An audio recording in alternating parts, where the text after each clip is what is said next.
we all hope you all are doing very good. So today students, we are going to start our 8th chapter of class 3rd, which is about light, sound and force.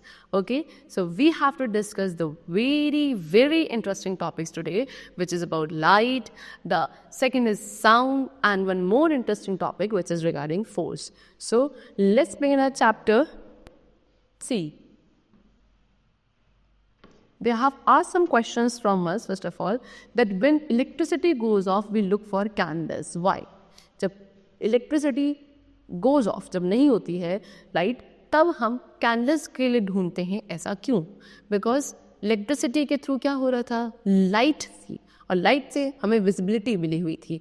अब light गई तो visibility गई, and visibility गई, so now we require that visibility, because of which we light up the candles. When searching for something in a dark place, we use a torch. जब हम किसी dark place में किसी चीज़ को ढूंढते हैं तो हमें टॉर्च की रिक्वायरमेंट होती है. अगेन टॉर्च हमें लाइट देता है, लाइट प्रोवाइड करता है. When our bus or train enters a tunnel, we cannot see anything. Why? जब हमारी बस या ट्रेन किसी टनल में एंटर करती है तो हमें कुछ नहीं दिखता, बिकॉज टनल के अंदर क्या होता है? पूरी तरीके से डार्कनेस होती है. So the answer to all these questions related to light only, right? See, how do we know that the birds are chirping at dawn? हमें कैसे पता चलता है कि जो बर्ड्स है वो चिप कर रही हैं? How do we know that what the teacher is telling us in class? कैसे हमें पता चलता है कि टीचर हमें क्या बता रही हैं क्लास में? What do we hear when a fire cracker goes off on Diwali? Diwali पे जब एक फायर क्रैकर आप जलाते हो तो आपको कैसे पता चलता है, या आप क्या चीज़ों को सुन पाते हो? सो ये सभी क्वेश्चंस का आंसर किससे रिलेटेड है? साउंड से रिलेटेड है. ओके, चलो next is what? How does a batsman throw a ball to the boundary? एक बैट्समैन जो है वो बॉल को बाउंड्री तक कैसे भेजता है? How does a railway engine pull a long train? एक रेलवे इंजन कैसे इतनी बड़ी सी ट्रेन को पुल करता है? How do you cut an apple with a knife? कैसे हम एक एप्पल को विद अ नाइफ कट करते हैं? तो ये सारे क्वेश्चंस के आंसर किससे रिलेटेड है? फोर्स से रिलेटेड है. So let us know more about light, sound and force and how they are important to us in everyday life. So आज हम इन तीन कॉन्सेप्ट्स को डिस्कस करेंगे, लाइट, साउंड एंड फोर्स को, और इनकी इंपॉर्टेंस क्या है हमारी डेली लाइफ में, दैट. सो सबसे पहले पढ़ेंगे लाइट के बारे में. We need light to do most of our daily work. For example, you can not read this text book in the dark. Light help us to see things around us. So हमें हमारे daily work के लिए, almost हर एक work के लिए ज़्यादातर light की requirement है. सबसे बेसिक एग्जाम्पल गिवन है कि अभी आपके सामने जो बुक रखी है उस बुक को भी आप पढ़ पा रहे हो बिकॉज ऑफ लाइट ओनली. अगर लाइट नहीं होगी so we will not be able to see the things around us. अब sun is the natural source of light during the day. अब डे टाइम पे एक नेचुरल सोर्स ऑफ लाइट जो है that is sun. Okay, we see in the dark with the help of man made sources of light. और फिर जब darkness में हमें देखना है वहाँ पे हमारे पास जो सोर्सेज होते हैं लाइट के, they are man made sources. Sun एक नेचुरल सोर्स है, यानी कि नेचर में कुछ से एग्जिस्ट करता है. लेकिन अगर हम कुछ मैन मेड सोर्सेज की बात करें लाइट के, जो हमें डार्कनेस में चीज़ों को विजिबल करते हैं, like bulb, candle, torches, lamp, CFL bulb and tubes. Okay, now objects which give us light are called luminous objects. अब वो objects जो हमको light provide करते हैं उनको हम luminous objects कहते हैं. लेकिन कुछ objects होते हैं like chair, table, toys. ये सारे objects से light produce नहीं होती है. They do not give us light and hence they are called non-luminous objects. See, these are luminous objects and these all are non-luminous objects. Next. Light travels in a straight line and at a very great speed. अब light क्या करती है? Travel करती है बिल्कुल straight line में, ये आगे ट्रैवल करती है और काफ़ी ग्रेट स्पीड के साथ. Next is opaque objects and shadow. अब ओपेक ऑब्जेक्ट्स क्या है और शेडो क्या है? शेडो का फॉर्मेशन कैसे होता है? When an object comes in the way of a light through which it cannot pass, which is an opaque object, a shadow is formed. A shadow is formed on the opposite side of light. अब जब अभी I told you कि जो light है वो straight line में move करती है और काफ़ी हाई स्पीड के साथ. लेकिन कुछ ऑब्जेक्ट्स होते हैं ज़्यादातर, अब ऑब्जेक्ट्स को हम कुछ कैटेगरीज में डिवाइड करते हैं। कुछ और ऐसे ऑब्जेक्ट्स होते हैं जो लाइट को अपने थ्रू कंप्लीटली पास होने देते हैं, they are known as transparent objects. कुछ ऑब्जेक्ट्स ऐसे हैं जो लाइट को पार्शियली अपने थ्रू पास होने देते हैं, they are known as translucent objects. But there are certain objects which do not allow light to pass through them, वो अपने थ्रू लाइट को बिल्कुल भी पास नहीं होने देते, and such kind of objects are known as opaque objects.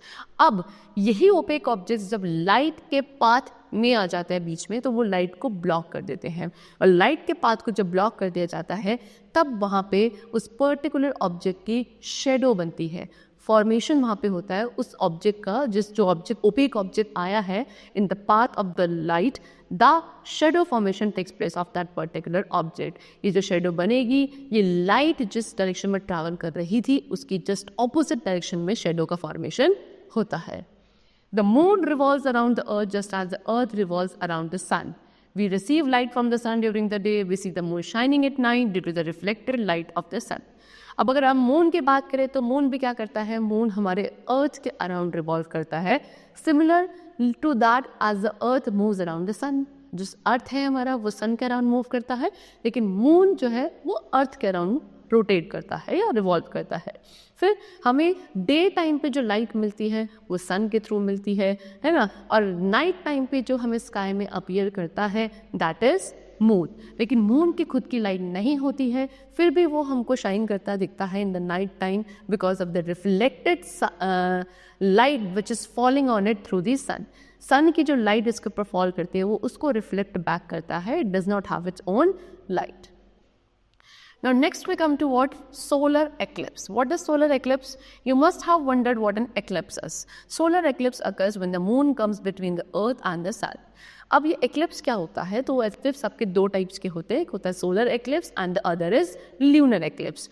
Solar eclipse तब होता है जब आपका जो moon है वो अर्थ और sun के बीच में आ जाता है। Okay? I told you what the earth moves और the revolves around the sun and the moon revolves around the earth. तो ये जो इनके रिवोल्यूशन है अराउंड द अदर ऑब्जेक्ट्स, उसकी वजह से क्या होता है, ये दो एक्लिप्सेस अकर होते हैं, जिसमें कि जब मून अर्थ और सन के बीच में आ जाता है तब सोलर एक्लिप्स होता है, यानी कि the shadow of the moon falls on the earth and the sun gets fully और पार्शियली हिडन। अब जब मून आपका अर्थ और सन के बीच में आ गया तो मून की जो शेडो है वो अर्थ पर फॉल करती है उस टाइम पे, जिसकी वजह से सन जो है वो या तो फुली या पार्शियली पूरी तरीके से हाइड हो जाता है। Next is lunar eclipse. Lunar eclipse कब होता है? It occurs when the earth comes in between the sun and the moon. अब जब अर्थ सन और मून के बीच में आ जाता है तब होता है ल्यूनर एक्लिप्स, जिसकी वजह से जो अर्थ की शेडो है वो अब मून पर फॉल करती है और मून प्रॉपरली क्या हो जाता है, पूरी तरीके से हाइड हो जाता है। Okay, this is solar eclipse. Solar eclipse में क्या हुआ, आपको जो मून है ये अर्थ और सन के बीच में आ गया, एंड यहाँ पे ल्यूनर एक्लिप्स में आपका जो अर्थ है that is between the moon and the sun. Okay, next now we come to the concept of sound. We are done with the light. Now it's what? Sound. So we hear a variety of sounds every day. The barking of dogs, है ना, chirping of birds, birds chirp करती है, blowing of horns, ringing of telephone, banging of doors and windows, wearing of a ceiling fan, crying of a baby, etc. ये सब क्या है, कुछ examples हैं sounds के। जब हम talk करते हैं, when we laugh, we all make or we all produce sound, right? So what are the types of sound? अब ये sound के कितने types हैं? So there are different types of sound. Sound के different types होते हैं। कुछ sounds जैसे कि like light music are pleasant while others like the banging of doors are unpleasant. Pleasant sounds are soft and we enjoy them. When we speak loudly it is annoying and loud sound is called noise. So different types के sounds होती हैं। कुछ sounds कैसी होती हैं like light music, जब बहुत light music होता है वो काफ़ी pleasant होता है हमारे कानों के लिए, है ना, और वो हमें सुनने में अच्छा लगता है। लेकिन जो साउंड्स होती हैं बैंगिंग ऑफ डोर्स की, डोर्स को बैंग करने की, वो काफ़ी अनप्लेजेंट साउंड होती है। प्रेजेंट साउंड सॉफ्ट होती है ना, और इसलिए हम उन्हें इंजॉय करते हैं। लेकिन जब हम बहुत ज़ोर ज़ोर से बोलते हैं, when we speak very loudly, वो काफ़ी अनोइंग हो जाता है बिकॉज वो आपकी अनप्लेजेंट साउंड होती है। जितनी भी लाउड नॉइज़ होती हैं they are unpleasant and they are known as noise. Nobody likes noise because it is very irritating. और किसी को भी noise पसंद नहीं होती है because वो काफ़ी irritating होती है. फिर कुछ साउंड्स हैं या फिर बोलो ज़्यादातर साउंड्स हैं which are produce naturally produce होते हैं, like pitter patter of rain, thunder, lightning, rustling of leaves, whistling of wind, roaring of sea waves etcetera. ये सारी आपकी नेचुरल साउंड्स है. ओके, एनिमल्स भी क्या करते हैं, डिफरेंट काइंड्स की साउंड्स प्रोड्यूस करते हैं. ओके, चलो now next we come to what, force. Force क्या है, व्हेन वी पुश और pull something we apply force. जब हम किसी भी चीज़ को या तो पुश करते हैं या अपनी तरफ पुल करते हैं, वहाँ पे हम फोर्स को अप्लाई करते हैं. Example, pushing a ball, ball को पुश करना, या किसी कार्ड को पुल करना, opening the door, hitting a ball with a bat etcetera, है ना. ये सभी एक्टिविटीज़ में we are applying the force only. What are the uses of force. Force के क्या यूजेज हैं, it is very useful to us. सबसे पहले कैसे ये क्या करता है, it can move objects, objects को मूव करता है. It can stop a moving object. Force के थ्रू आप किसी रेस्ट पोजीशन पे रखे हुए ऑब्जेक्ट को मूव कर सकते हो या किसी मूविंग ऑब्जेक्ट को स्टॉप भी कर सकते हो. Change the shape of an object, object की शेप को चेंज किया जा सकता है. फॉर एन एग्जाम्पल, अगर मैं किसी रबर बैंड को स्ट्रेच करूँ तो स्ट्रेच करने पे मैं वहाँ पे फोर्स अप्लाई कर रही हूँ, है ना. और फोर्स अप्लाई करने से क्या हुआ, उस रबर बैंड की शेप चेंज हो गई. Change the direction of movement of things. हम कोई ऑब्जेक्ट जो मूव कर रहा है उसकी डायरेक्शन चेंज कर सकते हैं by applying force. Okay, so these are the changes which can be brought in to the objects by applying force. See, force यहाँ पे आप पुल कर रहे हो, यहाँ पे फोर्स के थ्रू आप पुश कर रहे हो.